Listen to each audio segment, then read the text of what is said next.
একটা ঘড়ীৰ ঘণ্টাৰ কাটাডালে কাটাডাল 6 সেন্টিমিটাৰ দীঘল 7:20 পৰা 7:55 AM লৈ ঘূৰণত কাটাডালে কৰা কোনটো হ'ব চাবি এতিয়া তোমালোকে চাই লোৱা যে আমাৰ যেটো ঘড়ী আছে ঘড়ীটোত মানে 5 মিনিটকে 12টা ভাগ আছে ঠিক আছে তো আৰু চাবা যেতিয়া ঘণ্টাৰ কাটাডাল চাবা যে ঘণ্টাৰ কাটাডাল যেতিয়া ইয়াৰ পৰা ইয়ালৈ আহে তাৰ মানে 1 ঘণ্টা হয় ঠিক আছে তাৰ মানে এইখিনি জায়গাত আমাৰ কিমান ডিগ্ৰী কোণ থাকে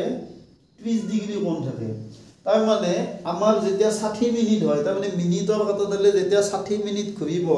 60 বাৰ ঘূৰিব তেতিয়া ঘণ্টাৰ কাটাডাল ইয়াৰ পৰা ইয়ালৈকে আহে ঠিক আছে পালা যে মিনিটৰ কাটাডালে 60 মিনিট মানে 60 মিনিটত আমাৰ ঘণ্টাৰ কাটাডালে 30 ডিগ্ৰী ঘূৰে ঠিক আছে তো 1 মিনিটত কিমান ঘূৰিব 60 ভাগে 30 ডিগ্ৰী ঘূৰিব তাৰ মানে 2 30 1 গুণ 30 30 2 গুণ 60 তাৰ মানে আমাৰ ঘণ্টাৰ কাটাডালে 1 মিনিটত 2 ভাগে 1 ডিগ্ৰী কোণ ঘূৰে ঠিক আছে তো এতিয়া তোমালোকক সুধিছে 7:20 পৰা 7:55 মাইনাস কৰি দিয়া 7:55 পৰা 7:20 হলে কিমান মিনিট 5 ডিগ্ৰী 3 তানে 35 মিনিট তোমালোকে ইয়াতে 35 টো পূৰণ দিলে হৈ যাব তো 35 মিনিটত কিমান ঘূৰিব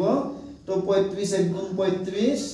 আৰু তলত 2 টো থাকিব ইয়াত তলত 1 আছে নহয় 2 1 গুণ 2 তাৰ মানে আমাৰ এনসাৰটো কি হ'ব 2 ভাগে